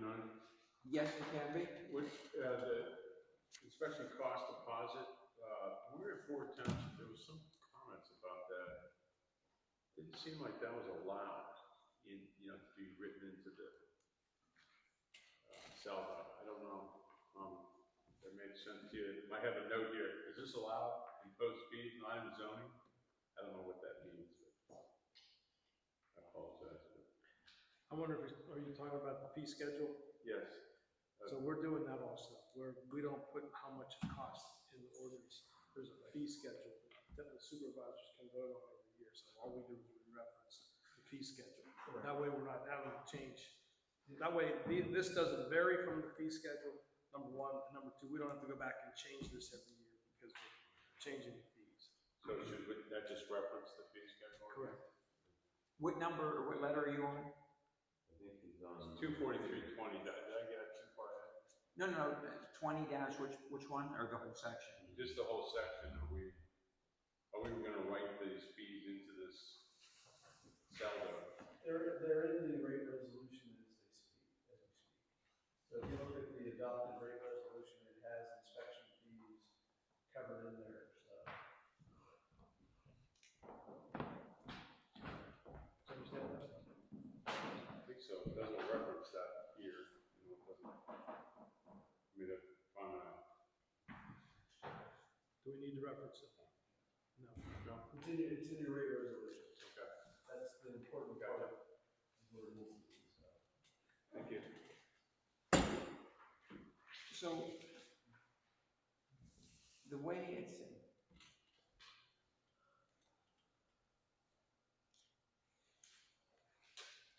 the way this is currently worded, and I didn't read through it all again, I'm sorry, I didn't go through it. Oh, maybe it's in F. Okay, the way this township works then is the developer keeps an escrow account balance with you guys for inspections you keep drawing against it. Okay? Because not all townships do that, but that's fine. Yeah, we prefer to do it that way because we don't want to have to chase the developer for money. So if they put it in escrow, then we can just draw on it as, you know. No, that's fine, I have no problem, I just wanted to see that word, and I do see it in F there, fine. Okay. Any comments through the rest of that section, moving on to page 40 then?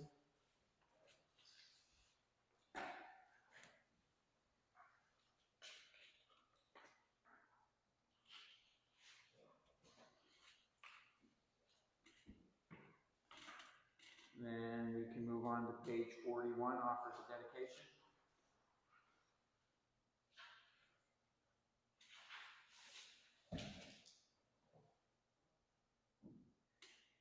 Paragraph A on that is related to who maintains the streets. And I've seen it done both ways. I've seen the developer shall maintain, and I've seen the township will maintain, the developer will reimburse. So I don't remember where we ended up. My comment on that was I'd rather see the developer do it until it's turned over, because I'm just afraid he would come back and say, well, your trucks damaged my curbs, your trucks damaged my roads, meanwhile, maybe they did, maybe they didn't. I think it just keeps it separate until it's officially turned over. There's no questions about it. Well, the disadvantage of that, though, is the level of service. That you may not get the same level of service from the developer as you would from the township. The township standards can be consistent. They can say, we plow these roads in these conditions, that road was plowed in that development, and that road was plowed in that development. The developer may say, I'm not plowing until there's 4 inches of snow. That's the struggle I have with putting on the developer. Because the developer will honestly try to do it as cheap as he can, rather than the same standard that the township does. So, I don't know, and obviously I'm sitting on both sides of the fence, but. I can say the township's position has always been that developer did all the maintenance. And again. What was that again? That the developer do all the maintenance, all the snow removal, until it's taken over by the township. I think in some cases, at least in the past, I don't know if we've done this recently or not, but I know in the past, when I was here, again, 25 years ago, there was one development that they just couldn't get done, so I don't remember which development was, it was a small one. I think the township did contract with them, and they paid the township to remove snow. And we did have like a whole harmless agreement where they, it was done, it's not the township's responsibility, that they don't this whole big thing. But, I know the there road maintenance standards in the township that they have to abide by? I mean, I don't know that, What, for the township, you're saying what their standards are? Do you mean like the township has standards for a developer for maintaining theirs? or for, their own roads, I mean, their own roads. Not to my knowledge. Look, get to your level of service question, because in our way, I think the township does a better job of keep getting snow off the road. Township's pretty great on everything. Yeah, They township- have a very good crew for doing snow, any road work, really. In general, the township will do a better job of maintaining the roads, even under construction, than a developer would. The other issue is liquid fuels. True. You're not getting any fuels money for a road until you. Oh, no, I'm not saying that the township does this for free. The way it works in like Adams, I pay so much a foot, and it's just required. I have to pay a winter maintenance bond in November for that winter. And it's so much a foot, I pay the township, and then the township plows those roads all winter. And it's got all your whole harmless language and all that stuff in it. But it's a standard, I do that bond every year, depending on how many feet have not been dedicated to township yet. Now, does it matter how far along you are on that building that road? No, well, the It's only road, just homes on it. the road may or may not even have homes on it, but if the road is being maintained, is in a condition to be maintained, like you've got sellable lots on that road, once it's paved, I have to pay winter maintenance bond on that, every winter on those. And as much as I hate it from a developer's perspective, because I can certainly do it cheaper myself, I think it's a safer route to go, because you get the same level of service. But that would require the township to set up a schedule as to, this is how much we're charging per foot. I know in Adams, that number is a reasonable number, and I just pay it every year. Butler, on the other hand, picked an absolutely outrageous number, which was 3 times what I paid per foot in Adams. And then I challenged Butler on it, and they said, oh, our math was wrong, they redid it. Does anybody know what the township supervisor's opinions are? No. Just know what we've been doing, huh? That's not something that I know of, that they've ever really discussed. In the past, the road crew hasn't jumped at that because they're short of staff. And so many trucks, so that you don't have the coverage. Now, if you were in a position where you just hired a 4th person to do this work, and then you had availability, maybe different. But that was always the concern. I can go either way with it. I just know that there are township advantages to the township doing the road, and resident advantages to the township doing the road, rather than developer. Do we have any language in here that makes it so that the township could make a decision on development by development and do it? I don't think they want to do that. That's I think true. it's going to you need charges. Yeah, I'll charge Rogers, but I won't charge Brian. Right, yeah. Won't go over well. No, I can see that. See, just ignore that anymore. I think the one size fits all without any liability is keep it status quo and have the developer responsible. If the people are gonna complain, and township says we don't do that till we take it over. That I have heard. Yeah, so we We don't, have to play, and they we have don't to do say, it till we take it over It's on our easy. road. Call your developer. But I've not heard Bob's point of view, which is a fresh look at that issue. It might be something they wanna look at, I mean. Do we get enough And tax they dollars? can do that when they get it. Are we already getting tax dollars? Because in order to do that, somebody's gotta pay, right? No, I'm saying the developer pays. No, The developer pays. that's what he's saying.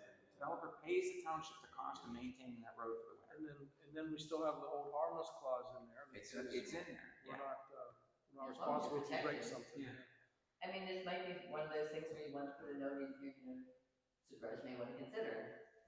Just put a note on the side, because they have the ultimate, I mean, even though we don't have it in here, they can always look at it. I mean, Well, let's They- poll the planning commission and see what we all think. So Meredith, you have an opinion on it? As creative as I think that is, I think the developer should maintain it until it's. Joel?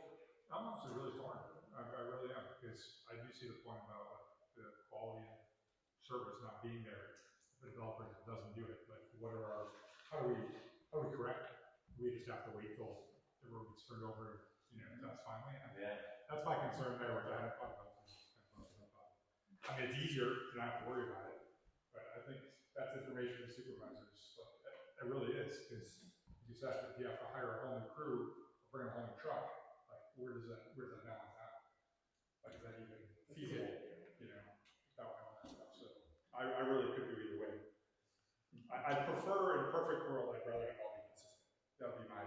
In a perfect world, that's what I'd rather have. I really want it consistent, but given the fact that that may not be possible, maybe it is better to keep the developers out. Okay, so you're gonna land where? I will lay Undecided? I will lay in the middle of the road.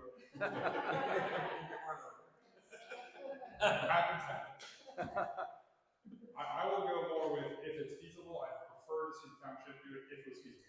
But if it's not feasible, then just leave it on. Okay, Bob? Obviously, I prefer township doing it, but I can live with it the other way too. Township. Based on no hold harmless clause and reimbursement.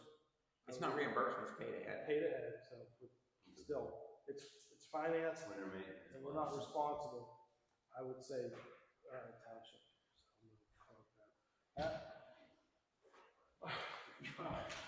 I'm kind of in the middle too, but I like the township having control over roads. I think it may depend on the size of the plan too, like a minor. I don't know if it was a minor plan. I can't remember we talked about that. Like these townhomes, it's just a circular road. I mean, it could be. I don't know. I don't have enough background to do it, but I think the township should maintain a schedule and take the road over as soon as they can. As long as it's traversable, it's got, it becomes a full road. It's not like just, there's 8 parts of a plan and you got the first part going. Now the township, doing that parceling, I think is going to get complicated. Like the developer's doing some, you're doing some, it's like, it gets a little bit busy. But how does that work, Tom? They turn over sections of the road, right? Or not? It depends on if it's done in phases and when you get 90% of the homes completed, in theory, you could take over a phase and then you bond that for the next phase to come through. So you could do part of it while they're still working on the next phase. But we're talking here offers of dedication. Correct. Not maintenance. This is offers of dedication, then it's clearly the township's responsibility. I still think the township should do it, but there's years, if you have a lot of snowfall, what you quote, you may actually be losing money. If there's years there's hardly any snow, it's better for the township, but you don't know that. Over 5 years, it probably washes. Yeah, over the time it averages out, is the way I always look at it. Okay, so I also agree with township, but as long as, like we said, the manpower, that's gonna be, I think that's gonna be a big thing. can they do it? If we have enough people or, trucks. But our roads. Tom, you probably see a lot of different townships set up different ways. What works best? What do you see the most? The ones that have crews big enough to handle it don't seem to have a problem doing it.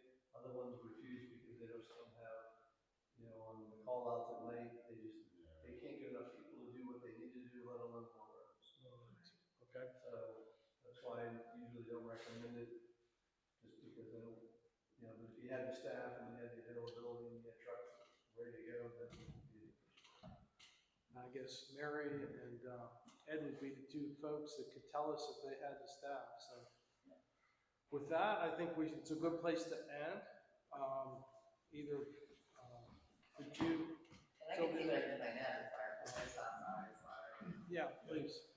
I can get you guys a copy of sample winter maintenance agreement, winter maintenance bond that I can So it sounds like the planning commission, majority of us think the township should take it over, but I agree with, if we have enough, if we have the capability to do that. And I just think that, not to belabor this, but there's winter issues and there's stormwater runoff and the whole, managing water, and that ties to the developer stormwater basins, and, like, are you, what if there's someone blaming the blocked sewer? Our development, the sewers that were blocked all the time. Ryan just had sand and dirt and all over the sewers all the time. And, just the township is responsible for cleaning up the sewer. Oh, no. Township's not responsible for managing the inlets. No, until it's taken over, until it's off the dedication. That's what I'm talking about, the dedication. Well, We're once just it's talking about winter dedicated. maintenance, or are we talking about the whole road, everything associated? We're talking, no, we're only talking about winter maintenance, snow removal. No, the developer's responsible for his inlet bags or filters or whatever. So I'm gonna put a note that we stop basically right at the top of, Yeah, that's what I put it at on. 41. Exactly, we'll revisit that. I move we adjourn the meeting. Okay, we're not voting. No, we're not yet, we have comments yet. Any, closing public comments? Tony? I understand the goal of this workshop, are to amend ordinance. You're gonna go through the whole ordinance, selection, and then who do you present that to for approval? Once you make all the changes. So once we make the changes, Sylvia, if you have the process, I'll ask you to share that. Once the planning commission, makes a decision on what changes they would like to see, they would recommend those changes to the board of supervisors. Then the board of supervisors would take it up and they would go through the whole process of the hearing, and I don't know what the. Public review and a hearing, right? So it'll be put out for public review. And then public comments is the hearing. You can all come and tell us if you like it or you don't like it. And what you don't So like. the total ordinance is gonna go to the supervisors, then to a meeting. One other. Well, let me just dovetail on that for a second, continue that thought. Can that be done as, and this is a question for you, John, as well, is it one public hearing for a collection of ordinances, or does it have to be a public hearing per ordinance? Because we're gonna package these things together, so we're working on it together, we're gonna have Saldo, PRD, zoning, maybe buffer yard, I think it's out of, has to be separate. I'm not really sure. It's something we should probably get an answer on is too, is it one or multiple? And that was the thing too, when we were talking about, putting them all together, we could, to my knowledge, we have to have a separate hearing. Yeah. So, for each ordinance. I don't know if you could even have them on the same night. I don't know the answer to that. That would be I don't think so. probably not. Okay, So, well, we'll have to get an answer to that then. yeah, so if we get get that the final answer to from- that, then you may want to consider, once we're done with the subdivision ordinance, sending that to the board, so they can start on that, rather than waiting till everything. No, the problem I have with that is these things interact so much. They do. And if we say, we need a new definition. I think we have I to hate wait. to- I agree, we have to wait till they're all done, because there are gonna be a lot of iterations between them. But once they're done, then we may have to sequentially put them out for review. Every month we send a new one out. And we'll address that. If we get comments back from the Saldo that we have to change, we can crank them back into the other two before they go out for the final. Okay, sorry, I That's a good point. interrupted you there, Tony. I did take a tour of D.H. Horton's Seneca Hills plan. I think the back row is just here. And they're 1,900, like 1,900 square feet for their homes. But they have a 30-foot driveway. So that was a big thing I noticed. Then another thing, Bob, all your developments have been well thought out. There's something I might want to move into. Duffy Road is a nice one, or Duffy Highland. And I think in the future, everything's going to be looking like Duffy Highland or Arden Woods. Is there any chance that developments that you have on White's time are going to continue, or are they finished? Well, I'm retiring. I don't know if I'm developing anything beyond Well, my I'm current doing that. so I don't know. I have no idea. That's it, good evening. Thanks, Jody. Connie, you got anything? Okay. I see the sound though is more protective than what we have today, right? Your experience? It is. The message to the community is that we're not trying to change things to hurt the community, we're trying to protect the development. Maybe The PRD is the one that really protects the township and the homeowners, existing homeowners, probably the most. It's probably the biggest need the township has. And once you get through that, then people will be happy that you have something that you can condense things and provide more buffers and do that kind of work that you don't have now. I just, sometimes the messaging of these things to the community is helpful, that we're working on X, Y, Z, and a little summary of what we're trying to achieve. And the map to that, someone asked for a map, I think, one of the public comments. It'd be maybe nice to message that so that the residents don't think like we're trying to pull something. Is that a Facebook post? You get enough traffic on there to? Just to broadcast it widely what we're doing. I don't know how you broadcast that, because I don't personally, I agree that I think we are protecting the township more with what we're doing now than what it used to be. But those are all opinions, they're all subjective, subjective opinions. And I don't know that you want to do a Facebook post or something, because that's putting it out there that this is this, and no, this is my opinion that this is this. I think what ultimately, at the end of the day, is you're going to put out comments that this is what we're changing. Yes. So people continue to change. It doesn't impact, somebody can do a 10-acre lot subdivision, and there's no issues with that. What you're changing doesn't say that can't happen. If somebody wants to do it for estate lots, they can still do that. Right. So I think you just need to concentrate, the supervisor needs to concentrate with where they're changing to make sure that there's no loopholes, so that you don't have a developer coming in and say, you don't have this in an ordinance, we're gonna do this, and you're stuck with something. Well, I think your point, Matt, that having some sort of like flow chart of why things or when things happen would be useful to show people like, we're going through this, this, and this is gonna take us to here, and this is how long we project it to take.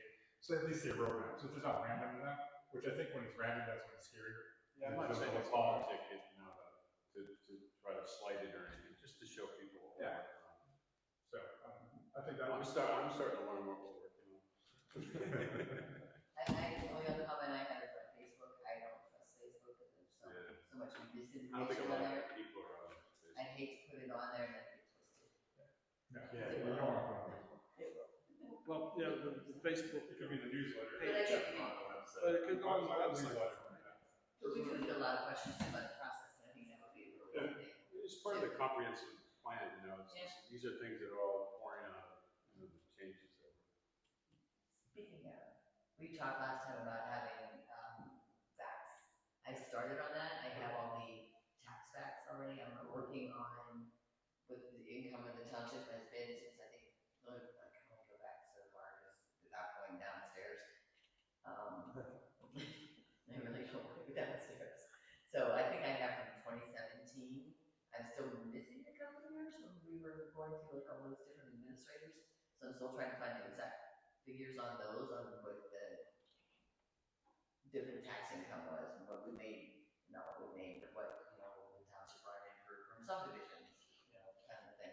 So there's a lot of things I'm working on right now, and I think, Matt, you're gonna work on. I got some demographics, the sources are all over the place, I'm trying to make sure that they're streamlined and correct, You get something from realtors, Jill? Yeah. They kind of slant things a little bit. Yeah, I kind of tried to look up some things too on demographics, and it was, one said we had 2,018 people or something, another one said we had 3,500. It was.